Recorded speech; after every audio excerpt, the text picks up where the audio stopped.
Hey everyone, welcome back to my channel. Today, we're diving into a true crime story that's as perplexing as it is heartbreaking. We're talking about the life and tragic death of Karen Klaas, a woman whose case remained unsolved for over 40 years. Buckle up, because this is a story you won't want to miss. Karen Klaas was a name that resonated with warmth, love, and an effervescent spirit. She wasn't just a statistic or a victim to be forgotten. She was a living, breathing human being whose life was full of complexities and joys. A mother to two beautiful children, Karen was the kind of mom who would make hot chocolate on a cold morning and be the loudest cheerleader at every soccer game. Her laughter was infectious, filling any room with an immediate sense of comfort and happiness. Married to Bill Medley, one half of the iconic musical duo The Righteous Brothers, Karen was often in the limelight. She had a smile that could light up a red carpet and a sense of style that was effortlessly chic. But it wasn't just the glitz and glamour that defined her. It was her genuine kindness, her insatiable love for life, and her unwavering support for her loved ones. However, behind the radiant smiles and the picture-perfect family photos, Karen was grappling with challenges that were invisible to the public eye. The marriage to Bill was not without its ups and downs. The pressures of fame, the constant travel, and the media scrutiny took a toll on their relationship. Despite the struggles, Karen remained strong, not just for herself but for her children. She was the rock of the family, the glue that held everyone together even when things were falling apart. But then, life threw her a curveball so devastating that it shattered her world into pieces.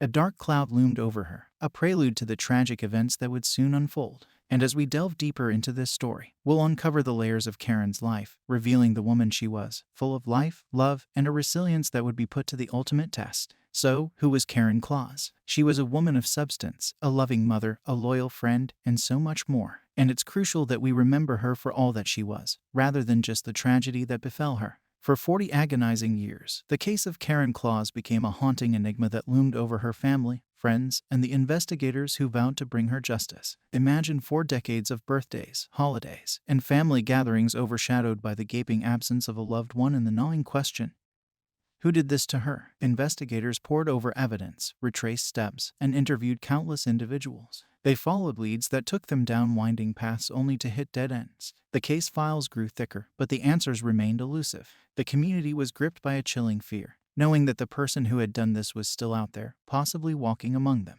Karen's family, especially her children, grew up with a void that could never be filled. Her friends were left with memories that were both a blessing and a curse, each laugh, each shared secret, a constant reminder of the vibrant life that was so cruelly snuffed out. But then, something miraculous happened. Advances in DNA technology, the kind you see in science fiction movies, suddenly became a reality. Forensic experts had a new tool at their disposal, one that could analyze even the most minute samples to create a genetic profile.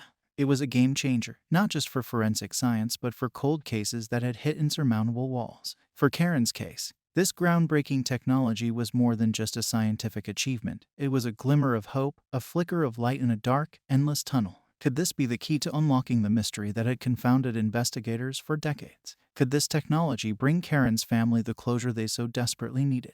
The air was thick with anticipation and anxiety. For the first time in 40 years, there was a tangible sense of hope that justice could finally be served. And as we'll see, this technological marvel would prove to be a turning point in solving the enigma that was Karen Klaas' untimely death. 41 years. That's 14,965 days of waking up with a heavy heart, of going to bed with unanswered questions, of living life with a gaping wound that never heals. For Karen's family and friends, each day was a painful reminder of the justice that seemed forever out of reach. But in 2017, the unimaginable happened, a breakthrough that would shake the very foundation of this decades-long mystery. Familial DNA testing, a technique that allows investigators to identify potential suspects by comparing DNA samples with those of known family members, had become a reality. This wasn't just a step forward, it was a quantum leap in the world of forensic science. And for Karen's case, it was the missing puzzle piece they had been searching for all these years. When the results came in, the atmosphere was electric, tinged with a mix of hope, dread, and disbelief. Could this really be the moment they had been waiting for? The DNA had led them to a man named Kenneth Troyer, a name that was unfamiliar to Karen's family and friends. The revelation was as shocking as it was bittersweet. Kenneth Troyer was not a name that anyone had suspected. He wasn't an ex-lover, a distant relative, or a close family friend.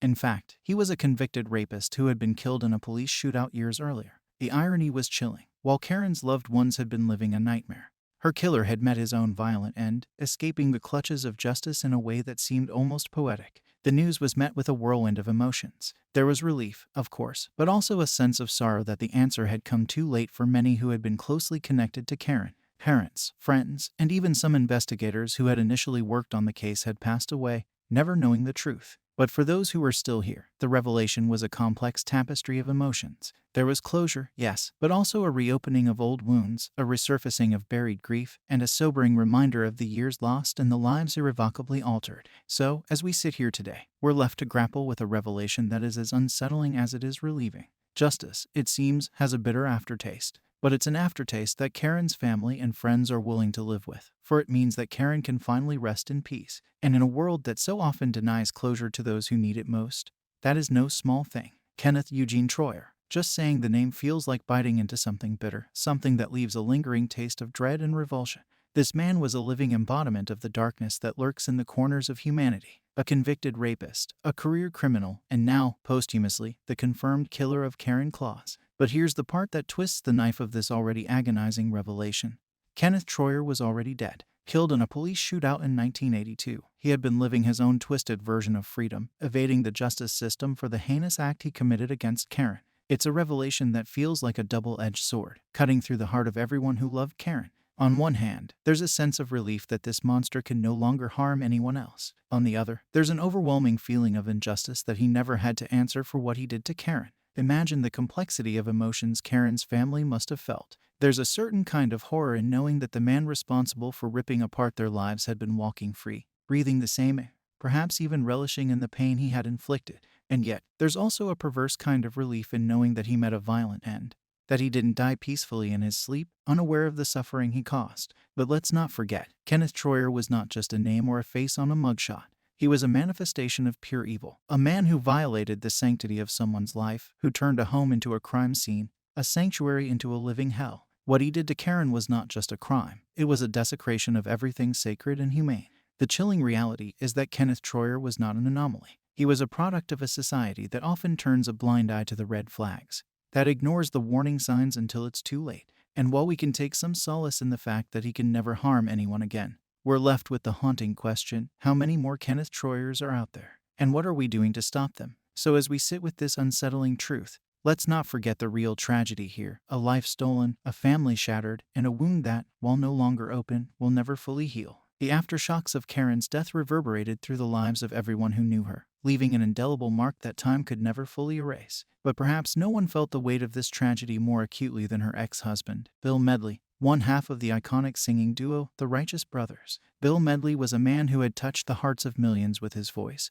But in the wake of Karen's death, that voice went silent. He took a staggering 6-year hiatus from his singing career, a period that speaks volumes about the depth of his grief. Imagine the emotional turmoil he must have gone through, the countless sleepless nights staring at the ceiling, haunted by the what-ifs and the if-onlys. Music, which had once been his refuge, probably felt like an empty echo, a haunting reminder of happier times that felt like a different lifetime altogether. And it wasn't just about the loss of Karen as his ex-wife, it was the loss of the mother of his child, a friend, and a woman who had once been an integral part of his life. The emotional scars were not just skin deep, they cut into the very fabric of his being, altering the course of his life in ways that are hard to articulate but impossible to ignore. The quest for justice wasn't just about finding Karen's killer. It was a lifelong journey to find some semblance of peace, some form of closure that could help heal the gaping wound left by her absence. It became a mission that was bigger than any song he could sing, any stage he could perform on. It was about honoring Karen's memory and ensuring that her death was not in vain.